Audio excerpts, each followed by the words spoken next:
Buenas tardes a todos los presentes. Los saludamos desde Telesalud del Hospital Nacional Arzobispo Loaiza del Ministerio de Salud para darles la bienvenida a la telecapacitación Epilepsias dirigida por nuestra ponente, la doctora Ana María Solís Quispe, médico asistente del Servicio de Neurología del Hospital Nacional Arzobispo Loaiza. Antes de iniciar, recordarle a todos los presentes que pueden realizar sus preguntas a través del chat de la plataforma de Zoom para ser respondidas al final de la ponencia. Sea bienvenida, estimada doctora Solís. Estamos atentos a su presentación. Es un honor tenerla el día de hoy con nosotros. Le doy el pase para el desarrollo del tema. Adelante, por favor. Buenas tardes con todos.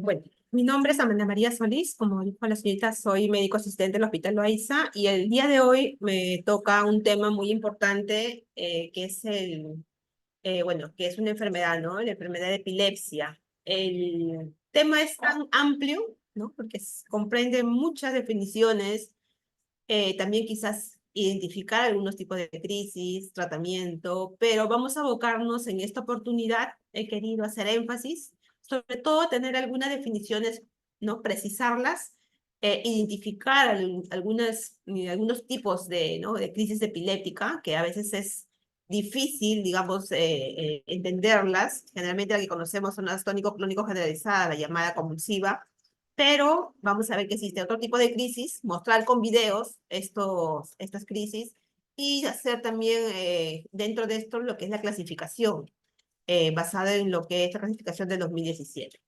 Entonces vamos a iniciar. Cualquier duda o pregunta, tienen la libertad de poder interrumpir, ¿no? Para hacer aclaración. Y, ok. Entonces, bueno, para iniciar un poquito de epidemiología, vamos a ver que la epilepsia como enfermedad, ¿no? Es una enfermedad crónica, como saben, no transmisible. Esta es la definición de la OMS, en la cual afecta a personas de todas las edades. Se dice que en el mundo tenemos 50 millones de personas que padecen epilepsia, siendo el 80% que viven en países de medianos y bajos recursos, ¿no? El 70% de estas personas podrían vivir sin convulsiones si se diagnosticaran y trataran adecuadamente. Es un gran porcentaje, ¿no? Que es la realidad que vivimos. El riesgo de muerte prematura en este grupo de personas se triplica, ¿no? Es 3 veces mayor que en una población general. Entonces vemos la importancia de identificar adecuadamente epilepsia, ¿no? Como enfermedad y dar el tratamiento oportuno. Mencionamos también que las 3/4 partes de personas con epilepsia que viven en estos países de bajos ingresos no reciben tratamiento que necesitan. Y es una realidad que la vamos a ver sobre todo a nivel de provincia, ¿no?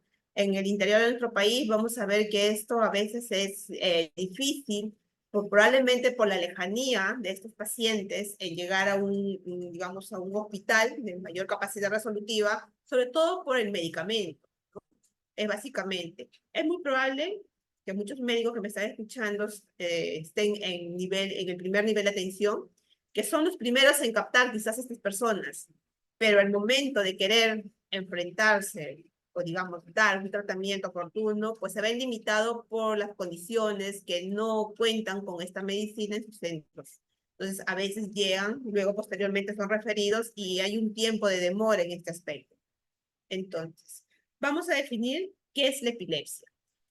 En esta definición es importante entender, como dijimos, enfermedad neurológica cerebral y el término crónico. Pongan énfasis en esta palabra, crónico, que van a afectar a personas, ¿no? De todo el mundo.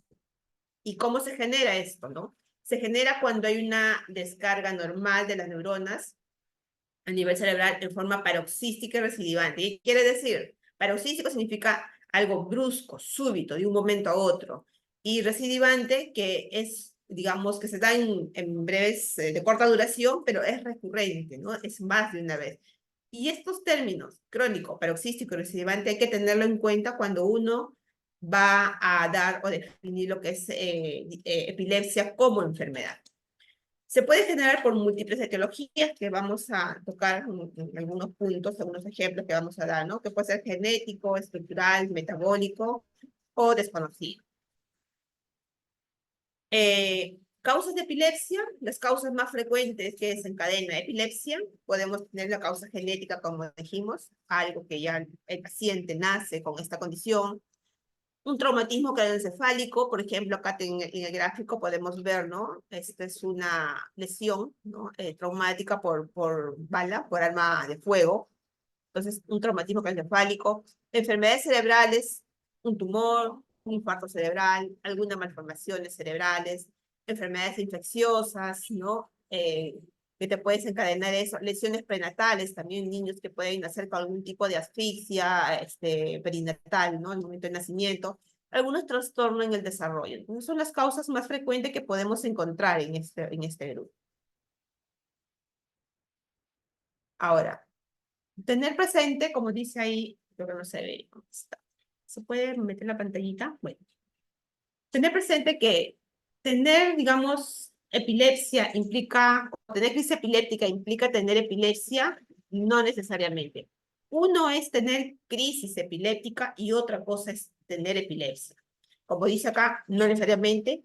Cualquier evento que genere algún problema, un estrés cerebral, con hiperexcitabilidad cerebral que te puede provocar una crisis epiléptica en un paciente con o sin epilepsia. Son dos términos que tendremos que entender. Uno es crisis epiléptica y otro es epilepsia como enfermedad. En este caso, vamos a hablar de lo que se llama una crisis provocada. Entonces, este término, crisis provocada, hay que recordarlo porque lo vamos a tener en consideración cuando hagamos la definición según la ILAE. La ILAE es la Liga Internacional contra la Epilepsia, ¿no? Es el organismo quien da las pautas, ¿no? Para hacer, digamos, tanto la clasificación en cuanto digamos, a lo que es la epilepsia.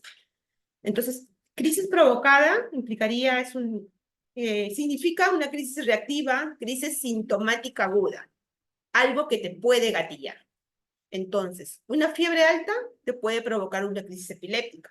Un niñito de 4 años, perdón, que llegue a un centro de salud convulsionando, toman la temperatura, 38 grados, 39, tiene un cuadro de fondo, uno indaga, un problema respiratorio, un problema gastrointestinal. Entonces, una crisis provocada por la fiebre.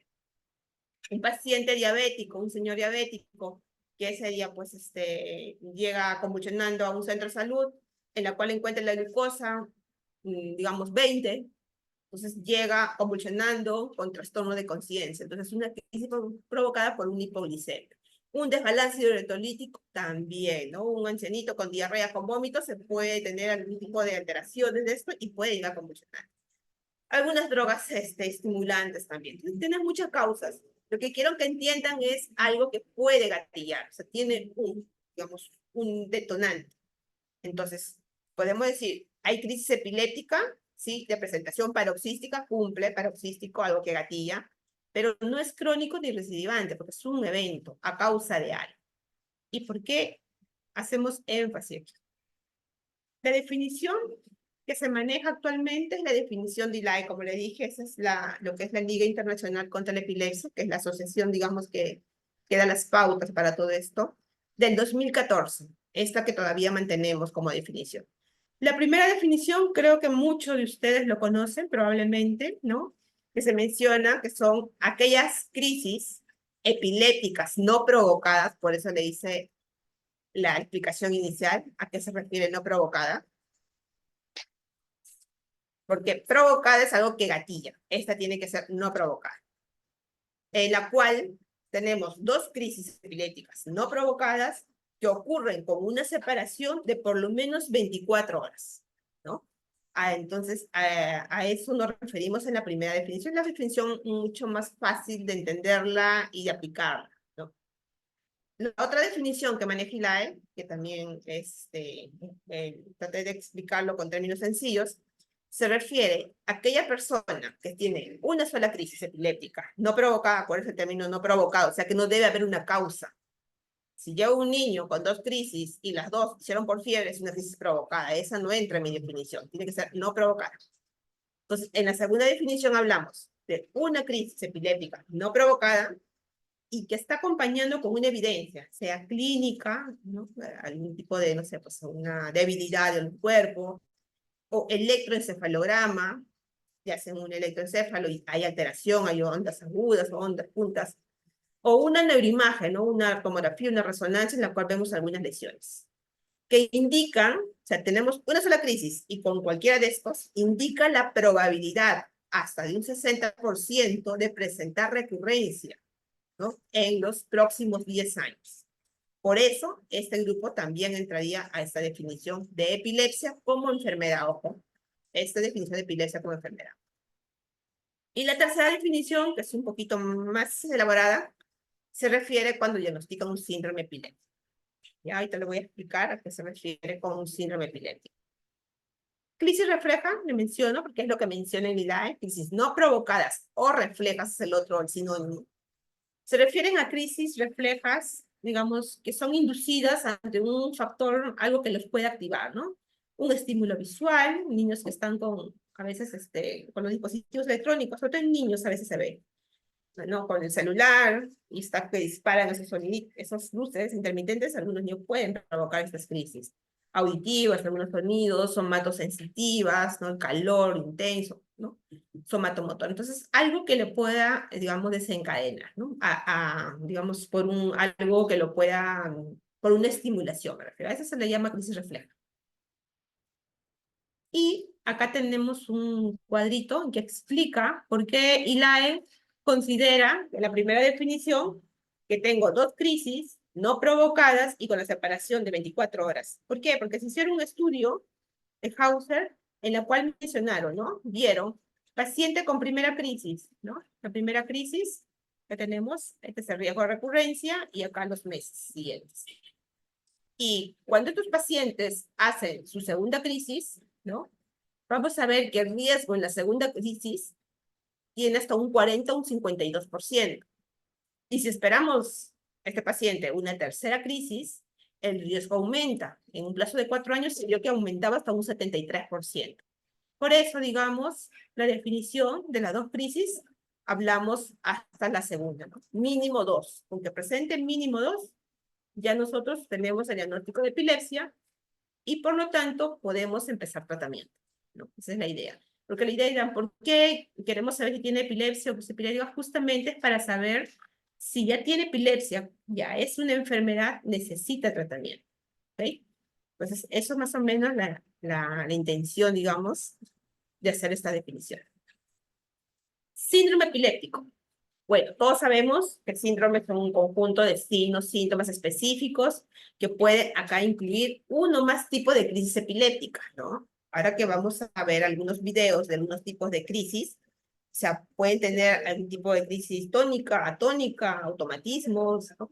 Variables. Pero estos se van a agrupar según unos patrones, ¿no? Aquí hay unos patrones comunes. Puede ser edad de aparición, un patrón electroencefalograma característico, ¿no? Y se asocian con otra sintomatología, algún retardo mental, psicomotor, ¿no? Entonces, le digo que es un poquito complejo porque, bueno, acá vamos a ver, para los síndromes necesitamos ver la etiología, semiología, las características y la edad de aparición. Y acá tenemos los síndromes epilépticos, que son muchos, como verán, ¿no? Creo que entre los más conocidos, o los que han escuchado alguna vez, el síndrome de Ohtahara, el de West, el de Lennox-Gastaut, el de Dravet, ¿no? Son generalmente muchos presentados en la infancia. También son muy refractarios al tratamiento. Entonces, tienen que cumplir a ciertas características, tanto en clínica, electroencefalograma, ¿no? Y la cual nosotros podemos, digamos, encasillarla, ¿no? A este tipo de síndrome al cual pertenece. Pero acuérdense, son 3 definiciones que ILAE maneja, ¿no? Como digo, la primera es la más fácil, más práctica de poder, digamos, comprenderla, ¿no? Entonces, ahora vamos a ver a qué me refiero con crisis epiléptica versus epilepsias. Crisis epiléptica, véanlo como un evento.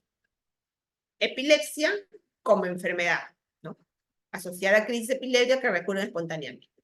Crisis, evento, epilepsia, enfermedad.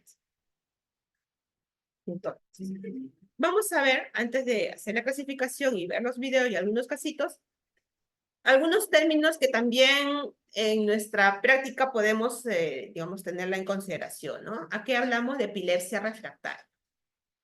Entonces, la definición de epilepsia refractaria se refiere aquella epilepsia con falta de respuesta, de control.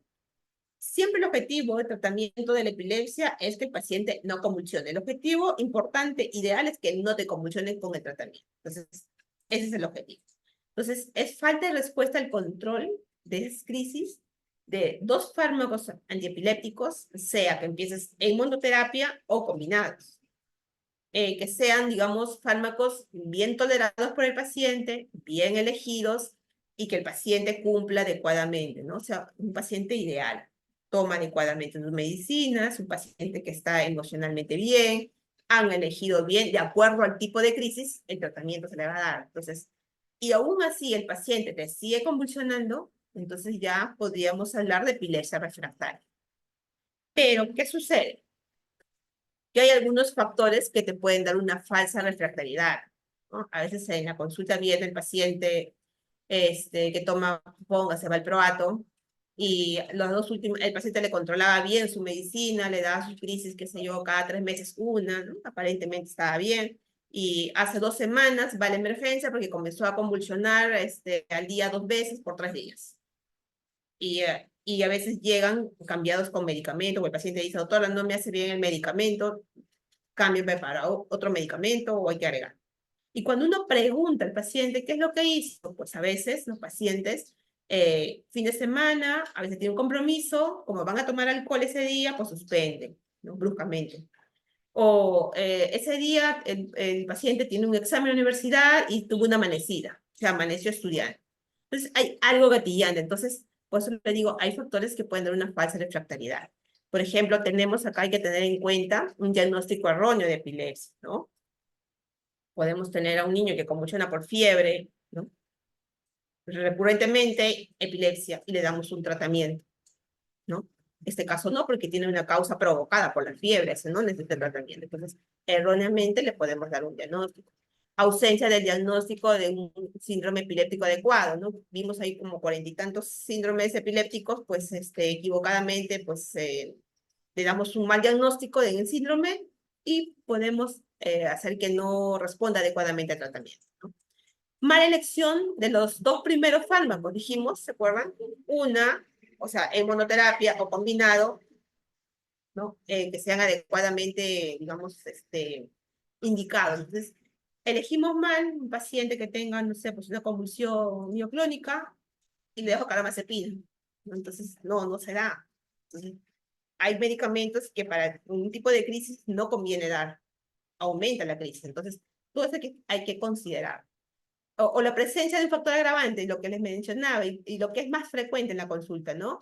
Pacientes que no duermen bien, como les dije, tienen, o trabajan de noche, son vigilantes, trabajan de noche, y por lo tanto, a veces convulsionan.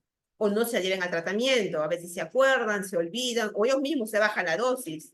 O a veces no tienen dinero para comprar, porque a veces las citas del hospital pues, están muy prolongadas, y ellos se bajan la dosis para que le alcance el siguiente mes, ¿no? Entonces, eso de ahí hay que explicarle bien al paciente para que no haga eso. Y trastornos de ánimo, pacientes con cuadros emocionales, de ansiedad, depresión, así esté tomando su medicina, ese estado emocional les va a afectar, ¿no? Entonces, todas esas cosas hay que considerar antes de decir que esta medicina no está haciendo el efecto que uno busca. Descartado todo eso, entonces, ese es un concepto que me gustaría que lo tengan en cuenta, ¿no? La refractaridad. Otra cosa que los pacientes también preguntan, ¿no? Que me dice, doctor, ¿y hasta cuándo voy a tomar la medicina? ¿Este por vida? ¿En algún momento dejaré de tomar? Entonces, hablamos de lo que es epilepsia resuelta. ¿Qué se considera como resuelta? Decimos, son aquellos individuos que han tenido un síndrome epiléptico edad dependiente. Recuerda que los síndromes dependen mucho de la edad, ¿no? Depende de la edad y algunas características. Y ya pasaron la edad vulnerable. Entonces, ¿qué pasaron su edad? Entonces, ya digamos que esas personas pueden quedar libres de crisis. Esa es una forma. O aquellas personas que durante 10 años no han tenido crisis, ¿no? Y que los últimos 5 años no han estado con medicamentos. ¿No? No sé si me entienden. O sea, son personas que están tomando su medicina, un paciente adecuadamente tomando, no se olvida su medicina, y has estado unos 5 años. Y esos 5 años, cero crisis, ¿no? Esperamos otros 5 años más, sin medicamento, y ya cumple los 10 años. Entonces, ahí podemos decir que este paciente tiene libertad de crisis. Lo que no hay que entenderlo, que esa epilepsia resuelta, no hay que entenderlo como que ya se curó. Está curado, que está remitido. El paciente va a pensar, ya me curé de... No, no se curó. Solo estamos diciendo que no está teniendo más crisis. En otras palabras, para ese momento el paciente ya no tiene epilepsia, en ese momento. ¿Ok? Entonces hay que tener en cuenta eso. Resuelta se entiende como no más presente, o sea, no hay más crisis. No que sea curado. A eso le llamamos epilepsia resuelta. ¿Sí? Otro término que también es importante entenderlo, a lo que llamamos estado epiléptico. Estado epiléptico o estatus epiléptico es una emergencia neurológica, ¿no? En la cual vamos a tener una definición operativa, ¿no? ¿Qué significa operativa? Significa una definición en la cual, en forma práctica, vamos a darle tratamiento, ¿no? Define una conducta práctica. ¿Y cuál dice? Que el estado epiléptico en adultos o en niños mayores de 5 años, ¿no? Cualquier actividad epiléptica que vaya a durar de 5 minutos de duración, o sea, más de 5 minutos de duración, caracterizado por una crisis duradera. ¿No? O sea, aquella persona, adulto, niño, más de 5 años, que está convulsionando, ya pasaron 2 minutos, 3 minutos, 5 minutos, y ya están más de 5 minutos, eso llamamos estado epiléptico. O entre una crisis y la otra, ¿no? Haga 2 crisis, una y otra, y no hay recuperación completa de conciencia, y así continúa. Y pasan los 5 minutos. Entonces, en cualquiera de esos términos, hablamos de lo que es un estado epiléptico. Es una definición que Ilaya aceptó con este investigador Tinka que lo planteó. Antes era diferente, hablaban de un corte de 30 minutos para hablar de estado epiléptico, pero actualmente esta es la, digamos, la definición actual, 5 minutos. Bueno, acá se ha cortado arribita, se puede. Ahí. Entonces acá tenemos, solo quería mostrarlo para a qué se refiere. En estados epilépticos vamos a hablar de 2 tiempos, ¿no? Tiempo 1 y tiempo 2. El tiempo 1, ¿no? Definimos como el momento de la crisis que probablemente vaya a evolucionar una actividad vital continua. Entonces hablamos, si es un estado epiléptico tónico-clónico, el corte es 5 minutos. En cambio, si pasan los 30 minutos, ya vamos a ver que hay daño neuronal. Ese es el estado 2. Si el estado epiléptico es focal con compromiso de conciencia, hablamos de un corte de 10 minutos. El otro, si es más de 60 minutos, ya hablamos de un daño neuronal. El otro estado epiléptico de ausencia, hablamos entre 10 a 15 minutos. Y en el otro concepto es desconocido, no se sabe en qué momento hay daño neuronal. Entonces, con esta definición, igual con el mismo autor Tinka, antes de los 30 minutos de estado epiléptico, hay un mecanismo compensatorio que puede prevenir el daño cerebral, ¿no? A partir de los 30, 60 minutos, estos mecanismos fallan y se produce destrucción neuronal, ¿no? Entonces, frente a esto, se considera, como le dije, el término estado epiléptico 5 minutos. 5 minutos más, ya hablamos de estado epiléptico. La mayoría son un estado tónico-clónicos, ¿no? Difícilmente vamos a ver uno focal con compromiso de conciencia, pero estas son las definiciones que se manejan. Entonces, es más que todo para que puedan conocer, no piensen solamente que hay un estado epiléptico. El estado epiléptico es otro tema amplio también, pero esta es una forma didáctica de poder entenderla y ver, ¿no? Acuérdense, 5 minutos la definición. Bueno, esta es una definición, o esta es una clasificación antigua, es del año 81, si no me equivoco, en la cual quizás muchos de nosotros alguna vez estudió con esta clasificación, ¿no? Hablábamos de parciales, generalizadas, inclasificables, incluso hablábamos de pequeño mal y gran mal, ¿no? Son términos que ya no se usan en desuso. Es del año 81. Actualmente, ILAE nuevamente hace una reclasificación en el año 2017 y nos habla de este esquema. Es un esquema simplificado. Hablamos ¿no? Una crisis epiléptica de inicio focal, de inicio generalizado, desconocido y las que no están clasificadas. De inicio focal tenemos tanto aquellos que tienen con preservación de conciencia y con conciencia alterada. Y cada una de estas va a tener inicio motor o inicio no motor. ¿Ya? Entonces, aquí está la clasificación que actualmente estamos usando, la que se usa actualmente. Esta es, ¿no? ¿Cómo es que se divide? Acá ponemos motor y no motor, y en esta parte desglosamos, ¿no? Inicio motor, miren todos los tipos de crisis, y la no motor, todos los tipos de crisis. Entonces, inicio focal, por ponerle un ejemplo, ¿no? Aquel paciente que, no sé, pues están en su casa todos, y el paciente comienza a tener un movimiento de mano, ¿no? Y está la familia mirando. Y luego el movimiento de mano cae al piso y convulsiona, ¿no? Acá tenemos la última, que sería focal con evolución tónico-clónica. Por aquí está mi flechita. Entonces, cuando uno le pregunta, mucha del diagnóstico que nosotros hacemos es con información del testigo. O sea, solo informando el testigo que vio la crisis, solo cuando ellos nos describen, podemos incluso determinar si ha tenido una crisis epiléptica o no, si realmente ha sido una crisis o no. Entonces le preguntan a la familia, ¿cómo fue, señor? Entonces, señor, doctor, movió su mano y luego cayó. De inicio focal, ¿no? Una sola. Y ahora vamos a ver otros inicios, automatismo, vamos a ver a qué se refiere. Entonces, ese es un inicio generalizado. Un ejemplo, ¿no? Igual, están en la mesa comiendo todos y de un momento la persona cae al piso y comienza, ¿no?, a hacer todos los movimientos. Entonces, hay testigo producido, todo estaba comiendo, cayó al piso, se puso duro y luego comenzó a moverse. ¿Qué inicio fue? Generalizado, ¿no? De frente hizo todo. Son ejemplos, digamos, clásicos para que me puedan comprender. Inicio desconocido, ¿no? Están todos durmiendo en casa, ¿no? Y de pronto suena algo arriba, un golpe, todos suben a ver qué pasó, y vieron al paciente en el piso, con relajación de esfínter, y nada más. Cuando le pregunta, ¿y cómo fue, señora? ¿Qué hizo? No, no sabemos, solo vimos que cayó. No sé si fue focal, ni inicio focal, no fue si no sabemos nada. Entonces, desconocido. Entonces, digamos, es una forma, digamos, práctica de poder entender, ¿no? Y las otras que son no clasificables.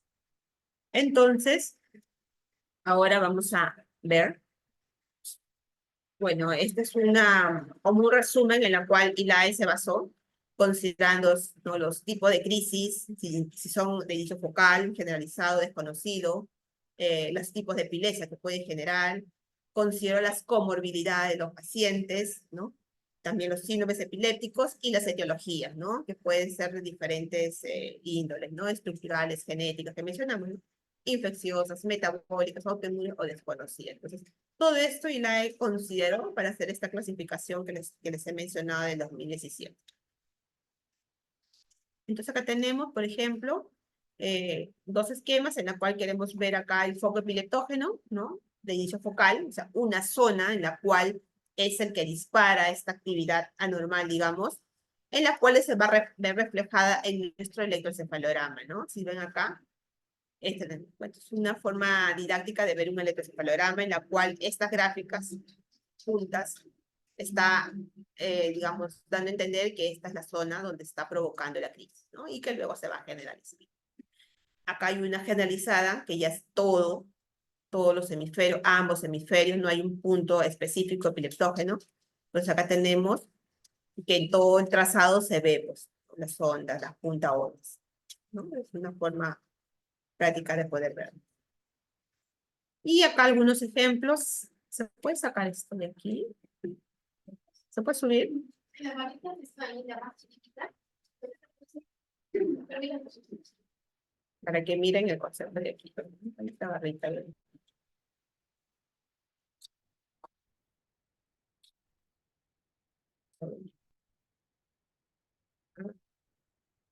No, me refiero de arriba. Para ver la diapositiva. Para que miren el término. Ellos ven la pantallita completa. Ay. Sí, y no se preocupen. Ok. Detalle. Entonces, acá tenemos algunos ejemplos de imágenes, ¿no? Que les quise traer para que puedan, digamos, ver algunas causas que pueden ocasionar, sobre todo de origen focal, ¿no? Por ejemplo, acá tenemos la atrofia mesial, Acá, todas son resonancias. Tenemos acá una resonancia en un corte coronal, en la cual vemos acá el lóbulo temporal. Y acá, si comparamos estos dos, acá también, la flechita negra, vemos que hay una atrofia, ¿no? Está más delgadita con respecto al otro lóbulo, ¿no? Este es el derecho, este es el izquierdo. Bien, nosotros cuando mandamos una resonancia frente a un paciente que ha presentado epilepsia o ha convulsionado, ha tenido crisis epiléptica y queremos indagar la causa, generalmente nosotros mandamos una resonancia. Tomografía, la verdad, no ayuda, ayuda la resonancia. Y es una resonancia con un protocolo específico, que es el protocolo de epilepsia, ¿no? Entonces siempre hay que considerar eso, no es cualquier resonancia. Entonces, aquí en unos ojos bien entrenados se va a poder ver esa atrofia de tipo mesial, ¿no? Como estamos viendo en esta zona, en la flechita negra. ¿Ok? Espérate. Bueno, esta es otra, que es una esclerosis mesial temporal, igual, todos son los cortes coronales. Acá vemos en esta resonancia, protocolo en FLAIR, vemos acá hay una hiperintensidad, ¿no? En esta zona de este lóbulo, ¿no? Se ve más blanquito, por decirlo así, con respecto al otro, ¿no? Entonces, son, digamos, algunos ejemplos sobre eso. Displasia cortical, igual, una resonancia, vemos acá, si ustedes se fijan, el borde, que se ve más plomito, ¿no? Más oscurito, sigue el borde el mismo, y acá como que crece más, se hace más gordito, por decir. Entonces hay una displasia cortical. Y si vemos en otra secuencia, vamos a ver que hay una hiperintensidad, ¿no? Es blanquito como está marcando la flecha. Entonces, son, digamos, algunos ejemplos que estamos viendo. La polimicrogiria también podemos tener el corte axial, podemos ver acá. Siempre cuando tenemos imágenes hacemos la comparación. Línea media, comparamos las dos mitades. Entonces vemos acá en esta mitad, por ejemplo, en esta zona, donde está lo que es el lóbulo temporal, digamos, vemos cómo la corteza se divide, ¿no? Hace varios pequeñitos, si comparamos con el otro, ¿no? Acá también se ve este corte coronal. Si comparas con el otro extremo, vamos a ver que está un poquito más grueso. Supone que hay unas, lo que se llaman polimicrogirias. ¿Ok? Y bueno, acá algunos términos que lo voy a dejar aquí, otro para poder entender. Por ejemplo, acá automatismo, que significa el comportamiento en automático. Y vamos a ver algunos videos sobre esto. Por ejemplo, acá emociones, expresión de emociones, las tónicas, posturas en extensión o flexión, las autonómicas, ¿no? Hay sudoración, rubor, las mioclonías, que son sacudidas arrítmicas, diferente a las clonías, que son sacudidas rítmicas. Acá otra, por ejemplo, las atónicas, ¿no? Donde pueden claudicar. Y bueno, varios términos médicos que podemos, ¿no? Y acá la explicación de los síntomas de estos términos. Me pareció muy curioso este cuadrito para poder considerarlo. Y bueno, acá tenemos lo que son la zona epileptógena, ¿no? Podemos ubicar en el cerebro alguna zona, en la cual, digamos, es el causante, ¿no? de este tipo de crisis que uno vaya a presentar. Hablamos un poquito para hacer la diferencia, ¿no? Entre una crisis no epiléptica o las llamadas psicógenas. Entonces, en este cuadrito, por ejemplo, vamos a hacer una comparación. ¿Cómo yo diferencio clínicamente un paciente que está haciendo una crisis epiléptica de una que es psicógena, o sea, que no es epiléptica? Entonces, por ejemplo, esta, ¿no? Son signos sugestivos. ¿Cuál es eso? Sugestivo, que sugiere que es una crisis epiléptica. Paciente que hace, digamos, el movimiento, la crisis, con los ojos abiertos. Generalmente estos pacientes cuando convulsionan, cuando hacen sus crisis, son con los ojitos abiertos, hay movimiento de cabeza a un lado, eversión, ¿no? Este movimiento, o a veces lo hacen de forma, en posición neutra, ¿no? Muy bien. Y los ojitos abiertos. Movimiento de brazos y piernas en forma sincrónica. Ahora que vean los videos van a ver que hay una armonía en los movimientos. Y la posición del cuerpo puede ser en forma neutral, recto, o es un poco flexionada. Entonces, eso lo hacen cuando hacen sus crisis. Y el curso de la crisis es forma continua, o sea, digamos que hacen el movimiento, por ejemplo, sacudida, y va disminuyendo de intensidad hasta que termina. ¿Ok? Esas son características, hablando de los signos clínicos. Ahora, una crisis que no es epiléptica, las psicógenas. Estos pacientes, cuando hacen sus crisis, tienen los ojos cerrados, por eso siempre hay que checarlos, ¿no? Cuando están ahí en emergencia. Ojitos cerrados, generalmente. Hacen movimiento de cabeza de un lado para otro, sin este movimiento.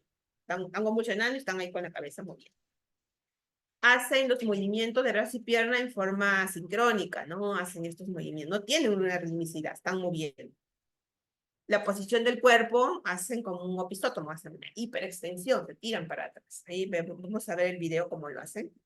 Y también el curso de las convulsiones es fluctuante. Y significa que comienzan a hacer los movimientos fuerte, fuerte, fuerte, baja la intensidad y luego nuevamente aumenta la intensidad, ¿no? Entonces, si tiene estas características, podemos sugerir que puede ser psicógeno.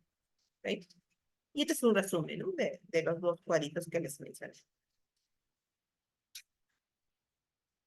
Acá otras características para poder diferenciar de las epilépticas psicógenas. Bueno, acá en forma, digamos, práctica, vamos a ver en sexo, ¿no? Vemos que para una crisis epiléptica, pues no hay preponderancia si es hombre o mujer. En cambio, la psicógena es más frecuente en mujeres, en una relación de 3-1. O sea, cada 3 mujeres es un varón. Historia psiquiátrica, rara vez en las epilépticas psicógenas, comúnmente hay. Siempre en este grupo hay que buscar, hay que indagar un poquito. Otro, acá por ejemplo, vocalización, tenemos el grito ictal. Le vamos a ver en una cómo hace previamente ese grito, llama ictal, y luego se va a hacer sus crisis. En cambio, en la otra puede haber un llanto, un grito estridente, que son más comunes verlos. Otro acá, incontinencia, algunos sí relajan esfínteres. En la psicógena, bien raro, casi no se ve que hagan eso, ¿no? La duración, importante. Las verdaderas, pues duran 2-3 minutos, no duran más. En cambio, estas pueden durar más de 3 minutos, las psicógenas, ¿no? Entonces, ahí es otro punto. Lesiones, que la que ustedes quizás han escuchado mucho, ¿no? Cuando se muerde la lengua. Entonces, cuando un paciente dice se muerde la lengua, hay que decir, hay que sacar su lengua para ver dónde se ha mordido, si es en la punta o en los costados. Si es una verdadera crisis, ¿no? Es en los costaditos, las laterales de la lengua. Si es una psicógena, normalmente es en la punta de la lengua. Entonces, eso nos va a ayudar a tener estas pautas y hacer digamos, la diferenciación, ¿no? Y amnesia, normalmente cuando el paciente termina su crisis epiléptica, despierta un poquito desorientado, ¿no? No recupera tan rápido la conciencia. En cambio, el otro, en plena crisis, está consciente. Van a ver en los videos cuando le preguntan, uno le comienza a preguntar, ¿cómo te llamas? O le comienzan a mostrar algunas figuritas, ¿no? ¿Qué es esto? Justamente es para notar el estado de conciencia, si hay compromiso de conciencia o no. Entonces, el que hace crisis, pues le vas a preguntar y no te va a hacer caso porque está ahí, pierde la conciencia. Pero el que sí te responde, entonces no pierde la conciencia. Entonces, vamos a decir que está convulsionando y te está respondiendo. Entonces, otro punto, digamos, a considerar que pues sea una crisis psicógena. Acuérdense que hablamos de probabilidad, o sea que es más probable que sea más psicógena que la verdadera. A eso hay que indagar un poco más y completar con algunos exámenes. Algunos casos clínicos muy pequeños como para ponerlo en práctica. Nuestros criterios que hicimos del ILAE, ¿no? Si tenemos una mujer de 25 años, presentó 2 crisis no provocadas. No provocadas significa no hizo fiebre, no se golpeó la cabeza, no hizo nada más. Aparentemente todo bien. Examen, hicieron su examen de sangre normal, no ha hecho fiebre, no se ha golpeado la cabeza, nada, no provocadas. Con un año de intervalo, o sea, hizo uno, no sé, pues en enero y el otro lo hizo en enero del siguiente año. Cumple nuestro criterio, ¿cierto? Entonces, ¿es epilepsia o no es epilepsia? ¿Qué dicen? Si pueden contestar, contestan por mí. Entonces, en este caso, por ejemplo, ¿cumple nuestro criterio? Sí, sí tiene epilepsia, ¿no? Entonces, en este caso, sí cumple nuestro criterio. Segundo caso. Un paciente que tuvo un hombre de 65 años, tuvo una enfermedad cerebrovascular, o sea, un infarto cerebral de la arteria cerebral media izquierda, hace 6 semanas. Y ahora, o sea, presentó hace 6 semanas y ahora presentó solo una crisis, no provocada igual. ¿Tiene epilepsia o no tiene epilepsia? Acuérdense que decir que tiene epilepsia o no es para iniciar tratamiento. Esa es la importancia de hacer la definición. Entonces, en este caso, este paciente, que ahora solo hizo una crisis no provocada, decimos que sí, ¿no?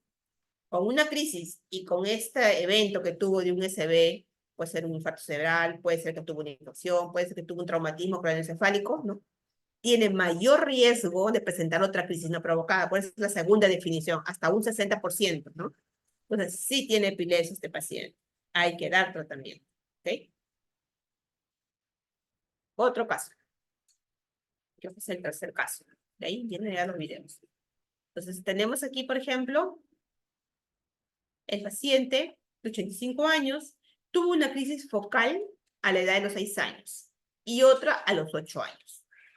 Le hicieron un electroencefalograma, una resonancia magnética, examen de laboratorio, buscaron historia familiar no contributoria, o sea, no encontraron nada. Y le dieron tratamiento en esa oportunidad de los 8 hasta los 10 años recibió tratamiento. Él tiene 85 ahorita. Y a partir de los 10 años ya no tuvo más crisis, ¿no? No hubo más crisis hasta la actualidad. El paciente, ¿tiene epilepsia o no tiene epilepsia? Actualmente. Mírense aquí. Segundito, ya. Pues digamos que la epilepsia ya no está presente actualmente, digamos, ya cumple el otro criterio, está libre de crisis, ya pasó más de 10 años, no tiene medicación, pero ojo, no hay garantía que no tenga futuras crisis, ¿ok?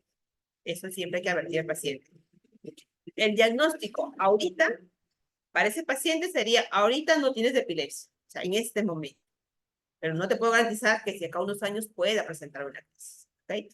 Entonces, él ahorita está con libertad de crisis, ¿ok? Creo que con estos tres casitos, como que ayuda a entender un poquito los criterios o la definición de ILAE, ¿no? En cuanto a lo que es epilepsia. Y vamos a ver algunos videos, como para que puedan, digamos, quedar mejor la idea, ¿no? De a qué tenemos los tipos de crisis. Entonces, vamos a ver la mayoría, por lo menos, de los tipos de crisis que están en ILAE, ¿no? Vamos a ver tanto crisis motoras y como no motoras, ¿no? Las motoras creo que la mayoría los conoce. La tónico-clónico generalizada, pues es la que, tónico-clónica es la que todo el mundo conoce. Y vamos a ver que hay automatismos, hay clónicos, mioclónicos, tónicas, atónicas. He tratado de buscar la mayor cantidad de los videos para que puedan fijarse, ¿no? Y las no motoras, lo típico, las ausencias, ¿no? En niños, en gente joven, niños se puede. Entonces acá tenemos una crisis. Creo que se ve el video. Lo que esta cosita que está aquí. Bueno, vamos a ver. Entonces, acá está el automatismo. Vamos a ver esta señora. Está en un laboratorio en la cual han puesto sus electroencefalogramas con sus electrodos para ver el encefalograma. Y lo que hace aquí es cuando haga los movimientos que va a hacer ahorita, se va a identificar en el trazado del electroencefalograma. El automatismo no es fácil de identificarlo. Entonces vamos a ver que es una actividad motora coordinada, la conciencia está alterada y parecen movimientos voluntarios. ¿Ya? ¿Está? En ese momento el paciente no avicierra, porque le están indicando que haga eso. En algún momento desobedece y hace otra actividad. ¿No? Ahí está la enfermera que le comienza a mostrar algunas cosas. ¿Ok? Justamente le muestra para ver si está preservando la conciencia. Ella comienza a hacer un automatismo. ¿Cuál es su automatismo? Pues son movimientos que parecen voluntarios. Es esto, que se limpia la nariz. En el momento que hace como que se limpia la nariz, es nuestro automatismo. Y eso se grafica, digamos, en su trazado. No es fácil identificarlo si uno lo ve. O sea, digo, si uno lo ve así el paciente, fácil puede pasar desapercibido. Pero, digamos, son conductas que se repiten. Y podemos identificarlo, por eso estos pacientes se le hacen su electroencefalograma porque podemos identificar ahí estos tipos de crisis. ¿Ok? No se olviden, actividad motora que parece coordinada con alteración de conciencia. Vamos a pasar a otra. Una crisis tónica. ¿Cuál es la carta tónica? La tónica, como dice, es un incremento sostenido. Es cuando se pone, como me dicen los pacientes, duro. Se pone, este doctor es duro, me dice, ¿no? Es tono muscular, se pone muy fuerte, contracción muscular. Dura segundos o hasta minutos. Miren a la paciente. Igual está en un laboratorio y ella tiene varias crisis, pero mírense en la parte que se coloca su cuerpo duro. Sigue la paciente. Entonces comienza a hacer aquí unos movimientos. Estos videos son que los coloca mucho. Live tiene ahí también el movimiento. ¿Cuáles son sus ojos? Ojos abiertos, la cabeza que no rota y el tono del músculo, ¿no? Ojos abiertos, también la característica de la crisis epiléptica, ¿no? Reversión de la mirada. Y dura segundos y se acabó. Tono muscular. Se pone duro hay una contracción sostenida que dura unos segunditos o unos minutos. ¿Okay? Entonces, eso le llamamos una crisis tónica. Ahí hace otro ejemplo pequeñita. Está comiendo y ahí viene. El tono aumenta y luego desaparece. Se termina. ¿Okay? Siempre le muestran algo. Van a ver en todos los videos que le muestran algo. ¿Por qué? Porque quieren saber si está preservado la conciencia o no. Esta es la tónica. Crisis atónica. Bueno, esta, por ejemplo, es una crisis en la cual el paciente pierde el tono de todo el cuerpo. Cae. Mire, está así caminando el niño y se cae. Esa es atónica. Otra vez, para que lo vean. Camina y acá está trazado. Está con él está con una gorrita que está viendo su trazado de electroencefalograma. Quizás ustedes lo han visto. A veces viene a consulta que son referidos porque son actualmente niños o adolescentes que en su clase, en su formación, se desmayan, ¿no? Están formando ahí en el colegio y se caen. Y reiteradamente, ¿no? Viene con historia de desmayos. Entonces, lo primero que uno piensa cuando mandan a neurología, pues no va a ser una crisis atónica, le hacemos un electroencefalograma. Pero también vemos si hay un problema cardiológico, pensando en los síncopes, ¿no? Entonces, siempre trabajamos con los cardiólogos para descartar y la parte de nosotros buscando este tipo de crisis, que son como unos desmayos, como el niño tiene. Pierde súbitamente todo el tono y cae. Típicos desmayos, y si tienen una historia que se repiten, pues hay que pensar en este caso, ¿no? A ver, otro. Esta es la mioclónica. Las mioclónicas ya son contracciones de uno o más grupos musculares, ¿no? Que puede variar de acuerdo al lugar donde se dé.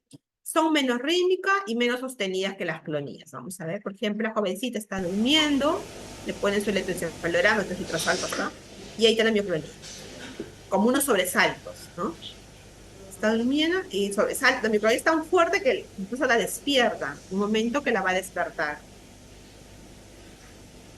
Entonces ahí, y el trazado se refleja. Lo hacemos justamente porque queremos ver lo que hace el producto de un trazado que está alterado. Hace constantemente a la jovencita y la despierta, ¿no? Mioclonías. Lo típico, acá hay una, me pareció interesante, por ejemplo, acá.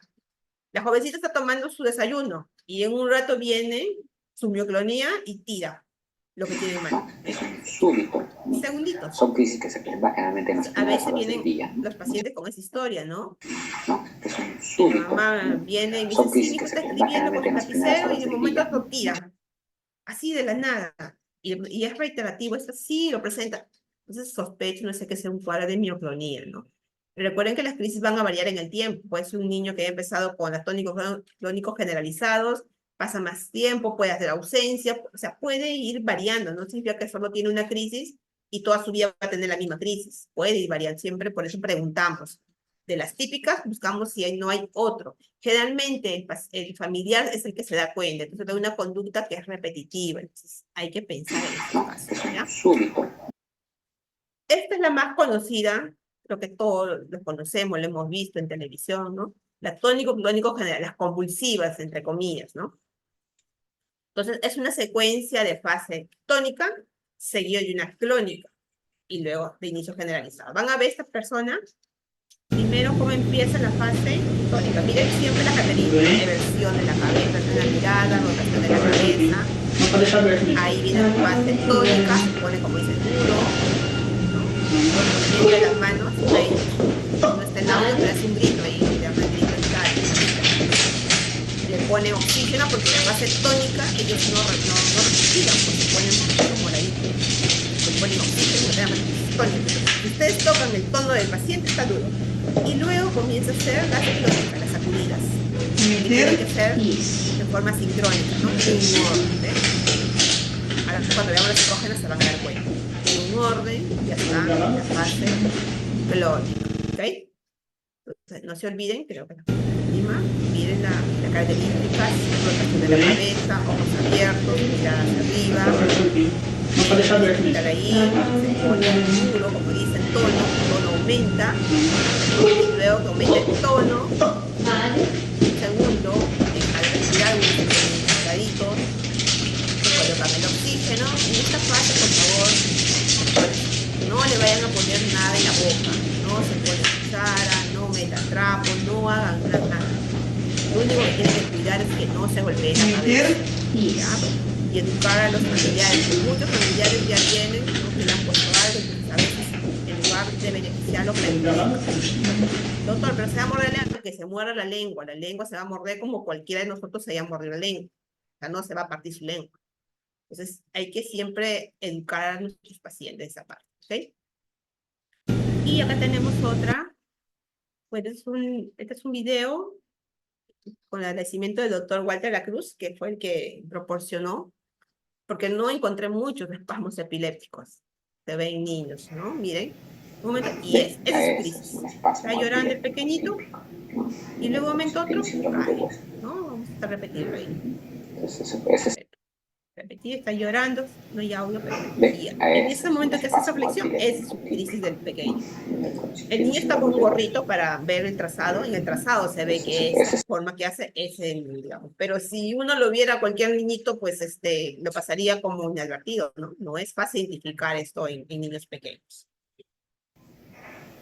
Es para que vean. Eso es un espasmo epiléptico. Pero podemos ver si esto es reiterativo. La mamá dice, no, doctor, está llorando y hace esto podemos sospechar, ¿no? Y mandarle este estudio de un electroencefalograma. Crisis de ausencia, que eso sí creo que es muy conocida.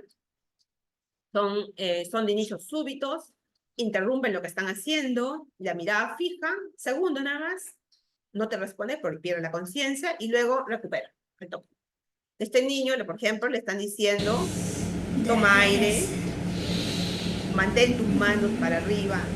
Hasta ahí el paciente está consciente, porque está obedeciendo. No hay audio. Ahí pierde la lengua. Muestra la lengua para mí, abre la boca. El primero dice, no, muestra tu lengua, no hace más. Fija, ¿cuál es la cabeza? Ahí siempre la cabeza no la mueve. Ojos abiertos, versión de la mirada. Muestra la lengua. Y luego se conecta otra vez. Obedece, abre su mano. Siempre que vean estos videos, siempre el enfermero, el que esté acostado, le está dando órdenes. Les muestra figuras, le dice, levanta tu mano, saca la lengua, cierra tus ojos, con la intención de ver si preserva o no la conciencia, ¿no? Recuerden, miren, interrumpe la lengua, estaba ahí bailando, mirada fija, no responde nada, breve y se recupera acá. Levanta o braço bem alto, Marcos. Levanta o braço. Eu ainda você vai ir recuperando. Mostra a língua, mostra a língua. Isso, fecha os olhos. Isso. Vamos continuar? Isso. Vamos lá. Para finalizar ya como último video, una pseudocrisis, esta me encantó, también de la IDAE. La IDAE tiene una página donde están varios videos de varias crisis, ¿no? Que le interesa. Puede por interno escribirme para proporcionarle la página.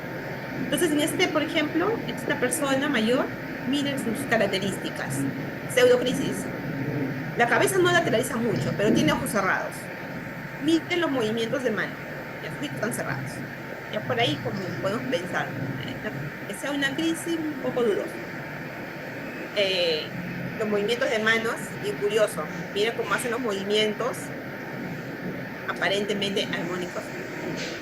Pero miren el curso de la crisis, ¿eh? Ya ustedes dirían, ya está acabando su crisis, ya va a terminar ahorita. y de un momento a otro aumenta nuevamente, ¿no? La velocidad del movimiento de sus manos. Entonces ahí tenemos lo que es una pseudocrisis. Ahí comienza a aumentar nuevamente, ¿ves? Nuevamente, ¿no? Entonces, una característica que podría ser una pseudocrisis. Sin indagar qué pasó con la persona, buscar un poco psiquiátrico quizás probablemente, ¿no? Con este tipo de personas. Este es otro. Este tampoco tiene audio, no sé, pero en este audio, por ejemplo, acá sí hace el opistótomo, ¿no? Se extiende. Y acá la paciente todavía responde su nombre. Empecemos con la fotoestimulación. Ya Ahí se mide cómo empiezan los movimientos, cómo salta, mide los movimientos de las manos, no es sincrónico, ni es totalmente irregular. El movimiento de opistos se quiebra, no es en flexión neutral, se quiebra la persona. Y incluso le pregunta, le dice, te voy a colocar un antídoto, le dice, ¿no? Que es un algodón con alcohol, le pone, y la persona rápidamente recupera la conciencia, ¿no? Eso le dice la enfermera. La conciencia. Sus ojos están Vamos a darle el abiertos, antídoto para que recupere la conciencia. y como digo, no tiene el audio, lo he escuchado ahí, y le coloca un algodoncito con alcohol. Y dice, te voy a colocar tu recupera. Vamos a darle. Respira Ahí y está volviendo. el contexto es tu nombre. Está volviendo Ya, entonces, muy eso bien, no hace una Rosario, crisis. te has portado muy No, bien. no despierta y me queda un poco confundido. Relájate Tampoco ahora. transforma, no. Respira profundo. Me duele la cabeza. Levanta los Unos minutos, horas, brazos. Levanta los brazos. ya comienza a recorporar. Lo Levanta ves los también, ¿no? brazos. Levanta tus manos. Muy te da un bien. beso. Baja los brazos. ¿Cuál es Entonces, tu doctores, nombre? esto, bueno, son dos Dime tu videos nombre que me completo. son para poder mostrarlos, ¿no? Que tener Ya, evidencia ¿qué de que más? es una pseudocrisis, ¿no? Con la característica de creo que esta es la última diapositiva. Ok, termina. Bueno, doctores, gracias por su atención. Espero que les haya ayudado a, digamos, a entender algunas crisis, conocer que no solo hay convulsivas, solo tónicos clónicos, existen otros tipos, quizás hacer énfasis al indagar con el paciente o el familiar, ¿no? Explicando. Ahora con la tecnología, los videos, todos tienen su celular con videos, le digo, filme, cuando esté la crisis, filme, por favor, con su video. Yo mirando, ya veo las características y puedo, quizás mirando nada más, por lo menos decir si si es una verdadera crisis epiléptica o no es, ¿no? Y con eso me va a ayudar, digamos, a definir un tratamiento oportuno, dar un diagnóstico oportuno. ¿Ok, ¿Okay, doctores? Bueno, si tienen alguna pregunta, duda. Muchísimas gracias, doctora Solís. Invitamos a todos los participantes a realizar sus preguntas. Pueden colocarlas en la plataforma de Zoom, en el apartado de chat, para poder hacerla llegar a la doctora. Doctora, nos ha llegado una consulta referente a las crisis epilépticas, si solamente se dan en personas que se encuentran despiertas o también en personas cuando están durmiendo. Ya. Las crisis epilépticas, como vimos la definición, hay algunas que pueden ser con pérdida de conciencia o sin pérdida de conciencia. También te pueden dar durmiendo, ¿sí? No tiene un horario establecido. El asunto es ver, digamos, que tengas al testigo, ¿no? Al acompañante, para que te describa cómo es que empezó la crisis y definir si es focal, de inicio generalizado. Ya quizás en otra oportunidad hablaremos de tratamiento, pero es importante saber qué tipo de inicio tiene para darle el tratamiento, ¿no? ¿Qué características? Ustedes dirán, ¿por qué tantas características? No, porque de acuerdo a la característica, tipo de crisis, nosotros vamos a enfocar qué tratamiento va mejor para ese paciente. Pero sí, sí te puede dar dormidas, no necesariamente son de 10.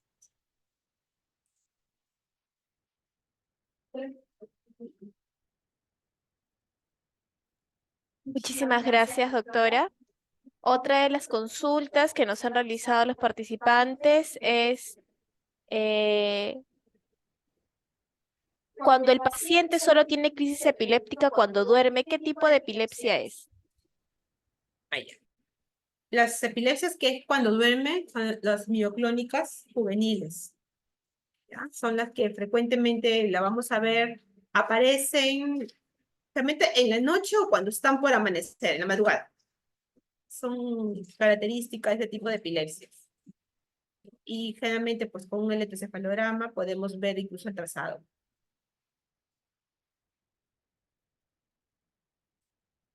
Muchísimas gracias, doctora. Le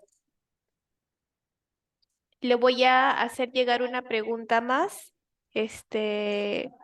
al apartado de chat, doctora, si puede ubicarlo, por favor. A ver.